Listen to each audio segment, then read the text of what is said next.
and they were helped in a way.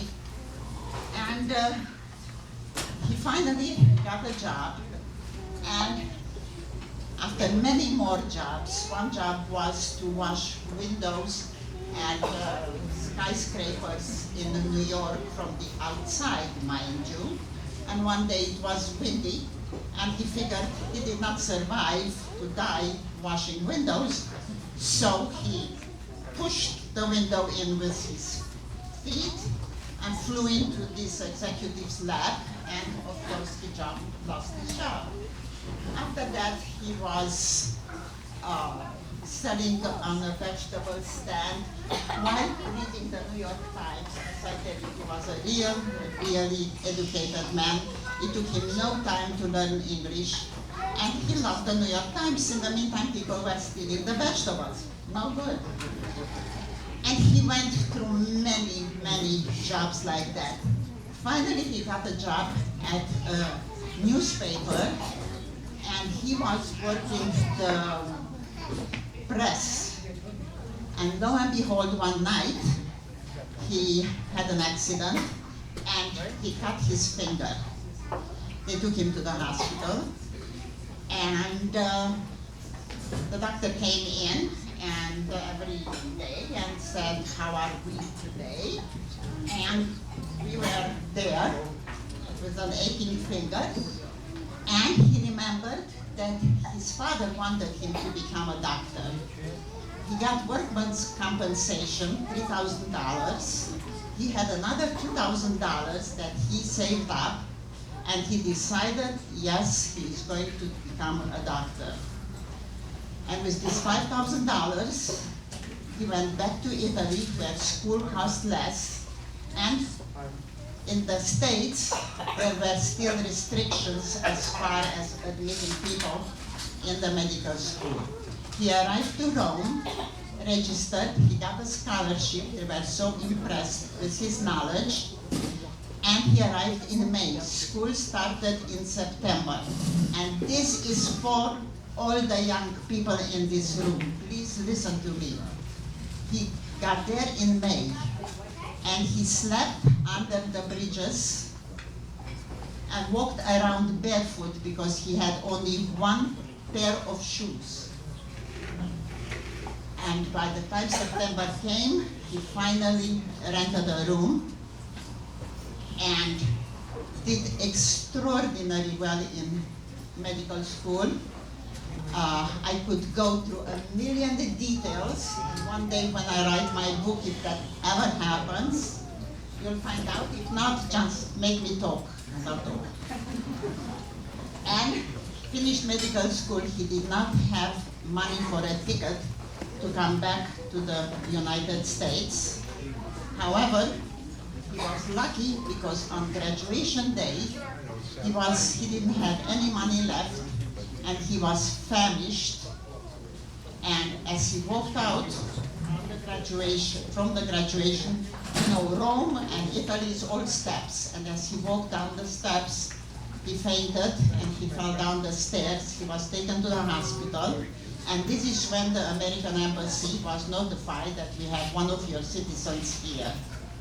Oh well, the cultural attaché came, was impressed with him, and again a long story anyway, and all his colleagues from medical school put money together, and they got him on Queen Elizabeth, and he got to the States and started his internship at Hackensack, and then went to Montefiore Hospital.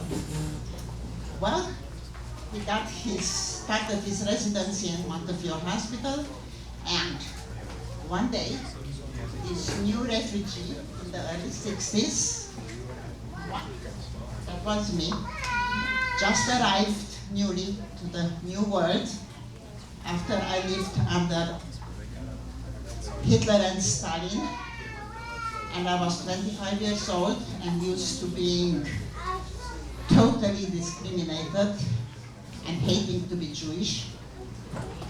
I bumped into this janitor, And the janitor yelled at me in the elevator and he said, don't you have eyes? And I said, well, how about it?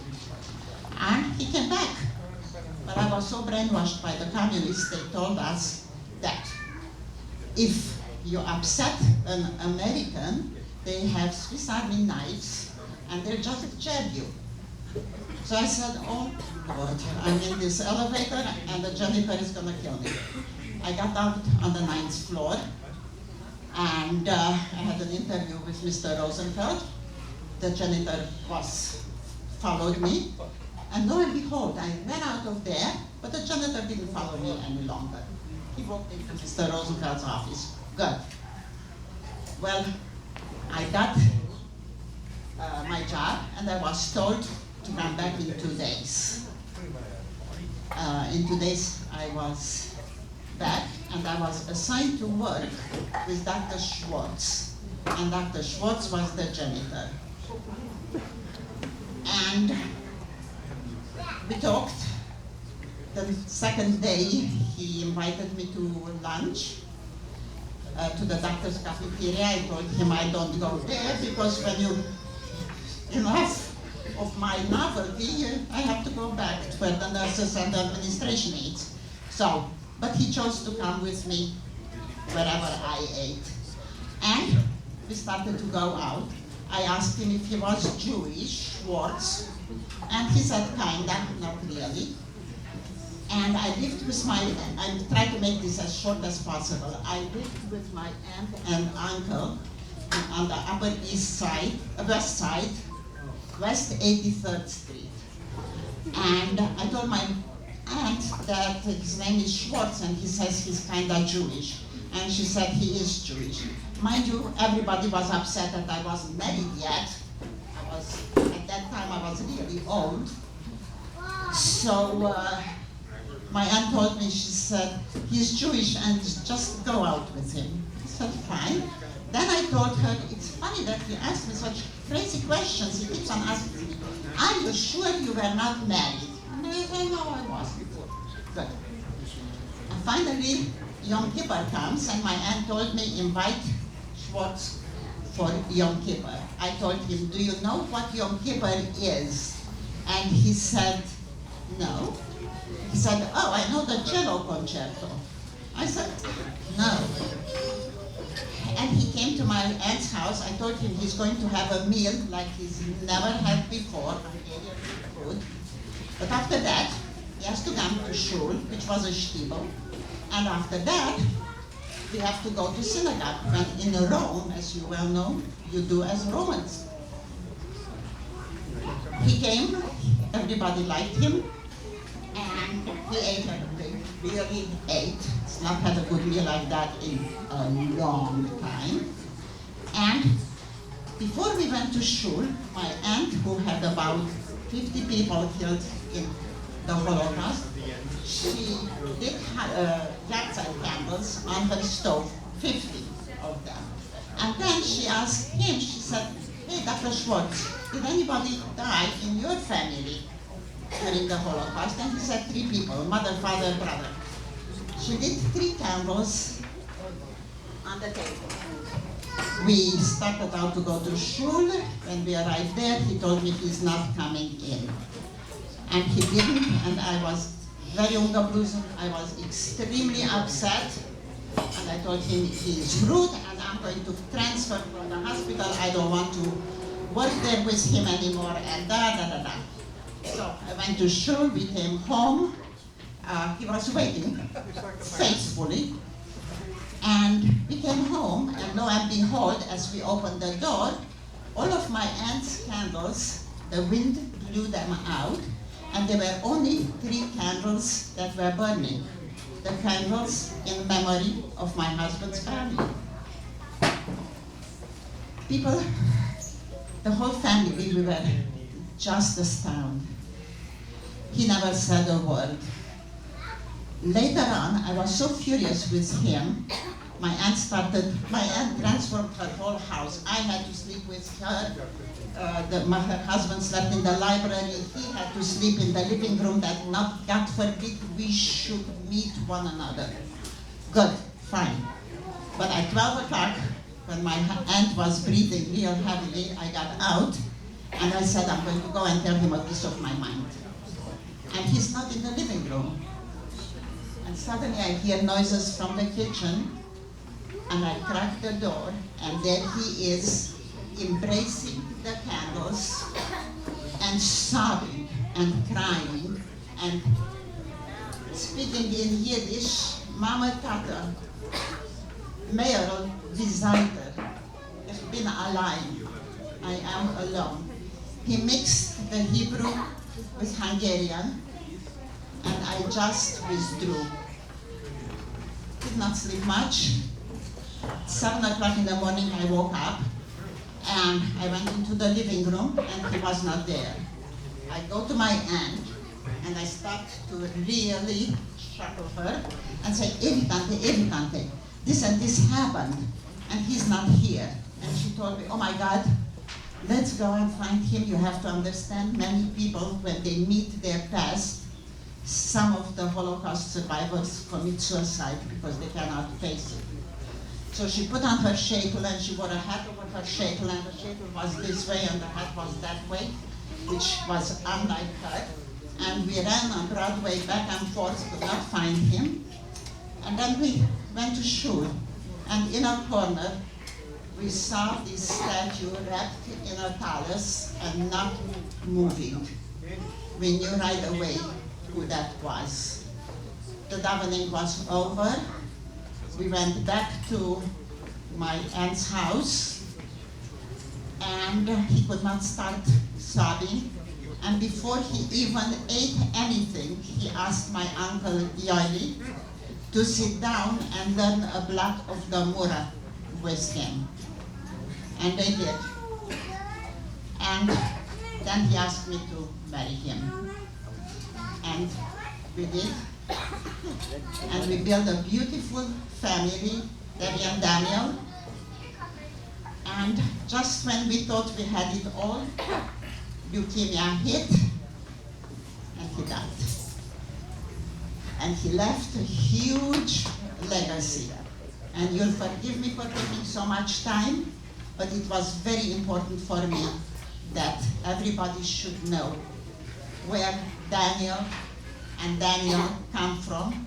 And for the young people, remember one thing: if you want it, you can do it, no matter what. Don't listen to anybody and just trust yourself. Mazel tov.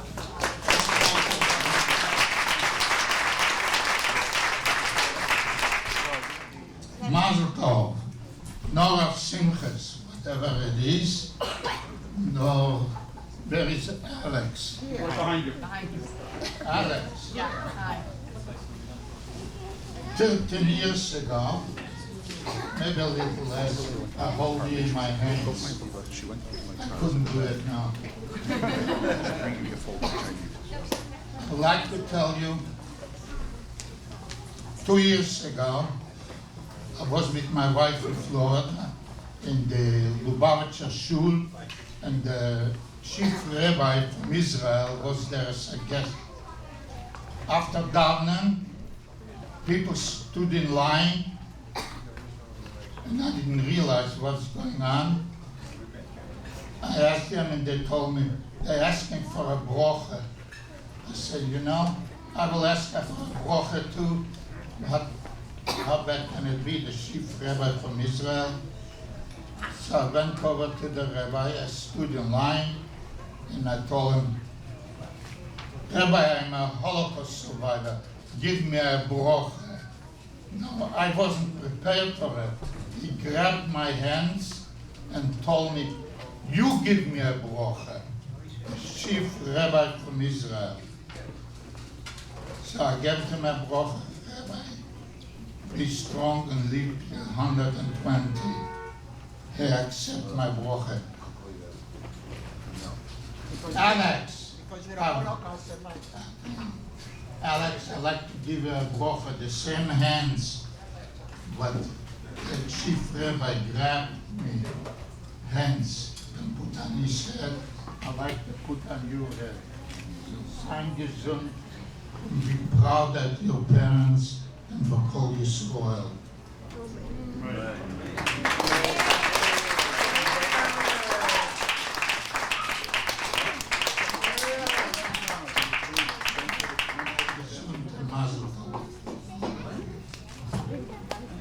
I'm going to speak really short because my mother gave my speech.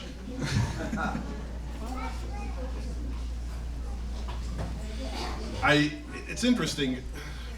You prepare remarks for a bar mitzvah in the abstract, especially when it's the first simcha that you make.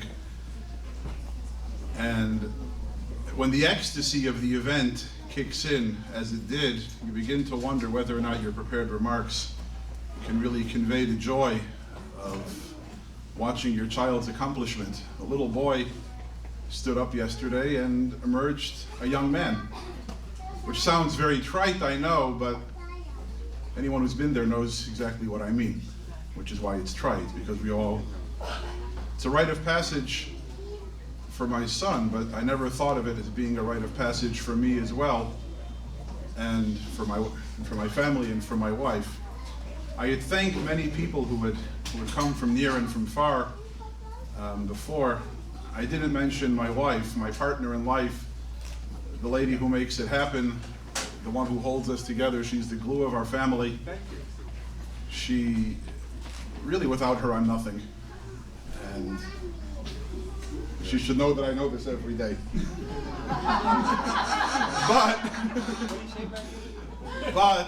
But today is not about me, today is not about her, today is about our son.